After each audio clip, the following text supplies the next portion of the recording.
Welcome in, everyone. We have more updates about the leaked Iran report claiming the Fordo site was not completely obliterated and survived being hit by 12 bunker-busting bombs. There was a massive press conference at the Pentagon on Thursday. I'm filming this on June 26th.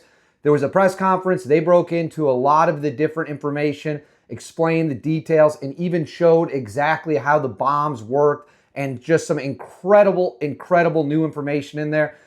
The AC, for everyone asking, I see all your comments. No, the AC is still not fixed. Yes, we are working on it. We're probably going to have to rip the whole system out. It's an absolute mess, but that's just simply the truth. I appreciate all your kind words and thoughts, but no, the AC is not fixed yet. That's why we're in short sleeves still. Before we get into the video, please make sure to like and subscribe. As I always say, cost you guys absolutely nothing, totally free, is a huge boost to the channel, huge boost for us in the algorithm. Comment with all your thoughts below. I'm trying to respond to as many as I can.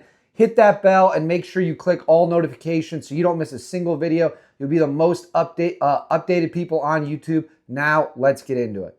As viewers of the channel know, there's been a major controversy the past couple days after a leaked intelligence assessment claimed the Fordo facility, the crown jewel of the Iranian nuclear program, had survived getting hit by 12 GBU-57s. They said that while there was some damage, the facility and the centrifuges had survived, and the program could be back online in 1 to 2 months at the quickest. At longest date would be a year.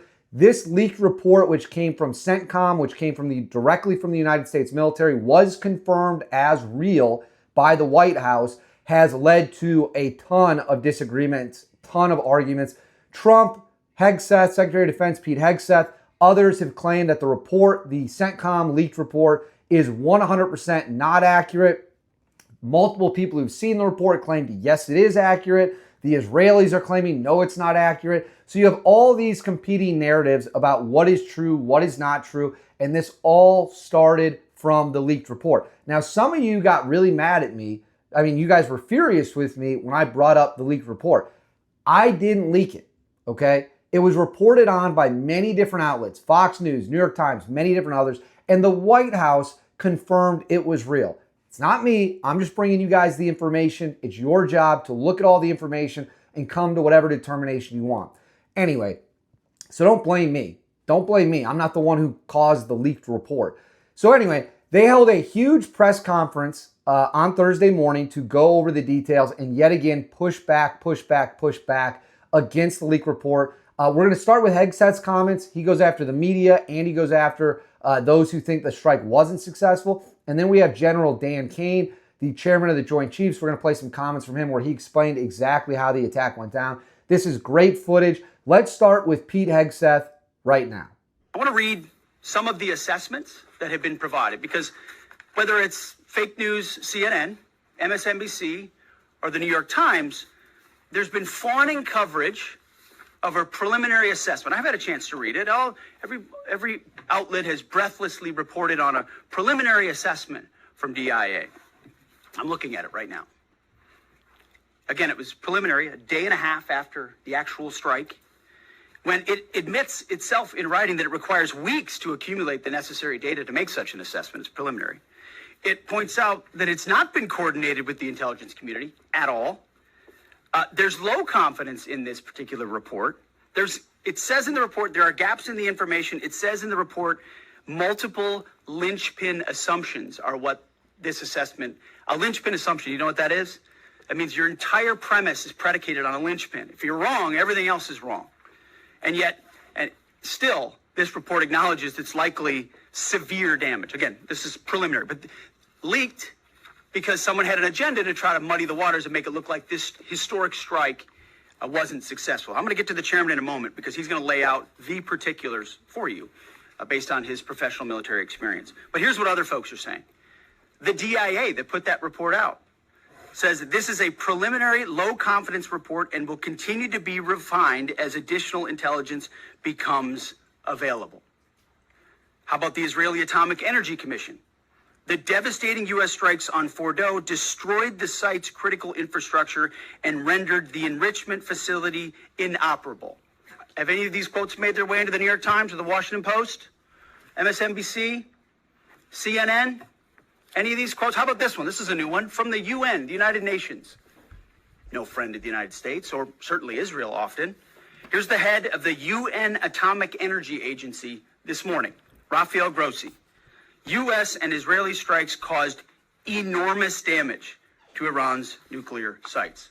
There are so many aspects of what our brave men and women did that because of the hatred of this press corps are undermined because people are trying to leak and spin that it wasn't successful. It's irresponsible. And folks in this room are privy to that information because of the proximity here in the Pentagon. It's an important responsibility. And time again, classified information is leaked or peddled for political purposes to try to make the president look bad. And what's really happening is you're undermining the success of incredible B-2 pilots and incredible F-35 pilots and incredible refuelers and incredible air defenders who accomplished their mission, set back a nuclear program in ways that other presidents would have dreamed. How about we celebrate that? How about we talk about how special America is, that only we have these capabilities? I think it's too much to ask, unfortunately, for the fake news. So we're used to that. But we also have an opportunity to stand at the podium and read the truth of what's really happening. And the reality is, you want to call it destroyed, you want to call it defeated, you want to call it obliterated, choose your word. This was an historically successful attack, and we should celebrate it as Americans. And it gives us a chance to have peace, chance to have a deal, and an opportunity to prevent a nuclear Iran, which is something President Trump talked about for 20 years, and no other presidents had the courage to actually do.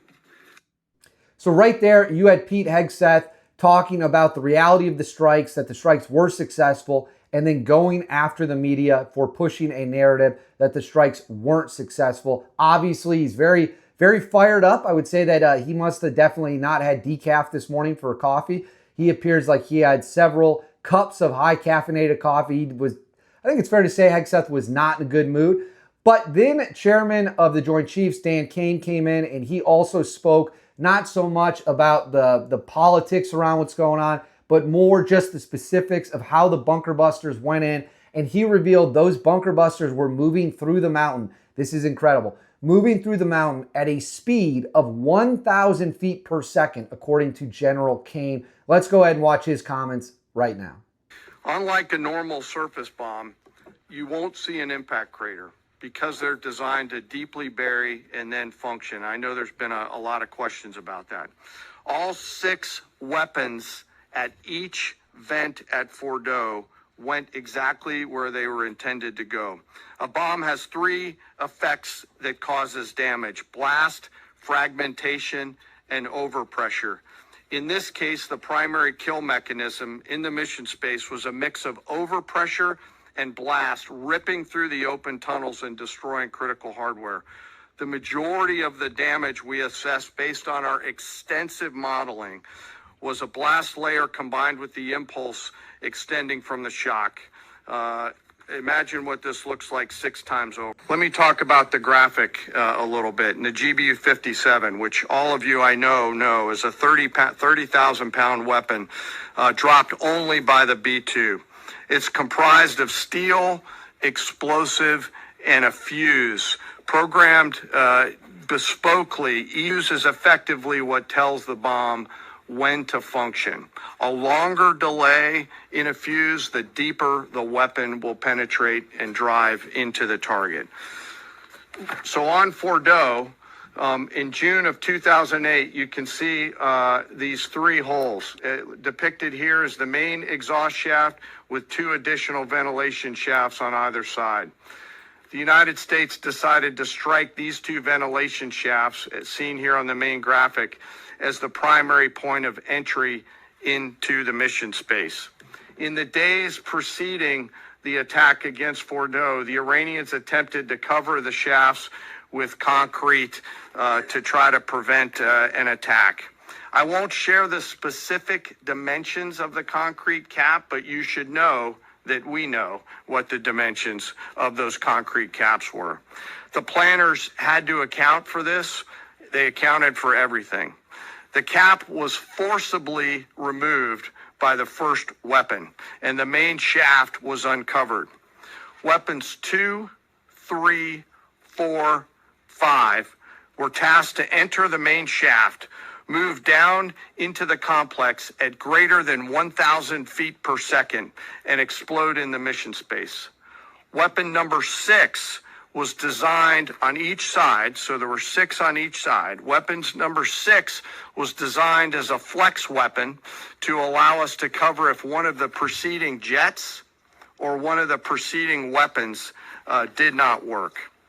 So right there, you saw General Caine give specific details of how the attack went down, what weapons were used, and how those weapons functioned on target. But we also have more because Tulsi Gabbard, who is the D&I Director of National Intelligence, she also weighed in on June 25th, Wednesday. She weighed in on Wednesday. I'm going to throw this up on the screen for you right here. It says, new intelligence confirms what POTUS has stated numerous times, POTUS obviously being President Donald Trump. Iran's nuclear facilities have been destroyed. If the Iranians chose to rebuild, they would have to rebuild all 3 facilities, Natanz, Fordow, and Isfahan, entirely, which would likely take years to do. The propaganda media has deployed their usual tactic, selectively release portions of illegally leaked classified intelligence assessments, intentionally leaving out the fact the assessment was written with low confidence to try to undermine President Trump's decisive leadership and the brave service member and women who flawlessly executed a truly historic mission to keep the American people safe and secure. So that comes directly from Tulsi Gabbard saying, yes, the strikes worked. Fordow, Isfahan, Natanz, they are all gone. They are destroyed. They have to rebuild from scratch. And at this point, you know, I'm willing to be open and honest with you guys about anything. When the leaked report came out, it came out from CENTCOM. Let's just look at the facts. The report was not from some rogue agent. It was the CENTCOM assessment. CENTCOM, of course, being the military group or body of the U.S. military responsible for the Middle East. That's their area of responsibility, area of operations. They came out with a report which was deemed low confidence that, hey, these strikes might not have taken out Fordow. Trump, Hegseth, Gabbard, the CIA released a statement. The Director Ratcliffe also released a statement. You have the Israelis releasing statements. So at this point, the fact of the matter is the evidence indicates so far, we need to be patient, so far, the evidence appears to indicate the strike was successful in taking out Fordow. But at the end of the day, and I said this yesterday, at the end of the day, they're going to have to put people there on the site to look at it. Like I said, I talked to multiple people who do battle damage assessments or did them for a living in the military.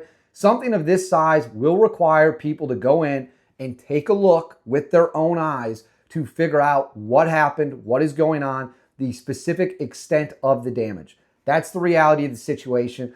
Will that be done through negotiations or a classified clandestine operation? I can't tell you that. I do not have the answer. I don't know. But I know this. This is not the end of this story. It appears that the government, the military, they're digging in. They're saying, no, this leaked report is complete bullshit.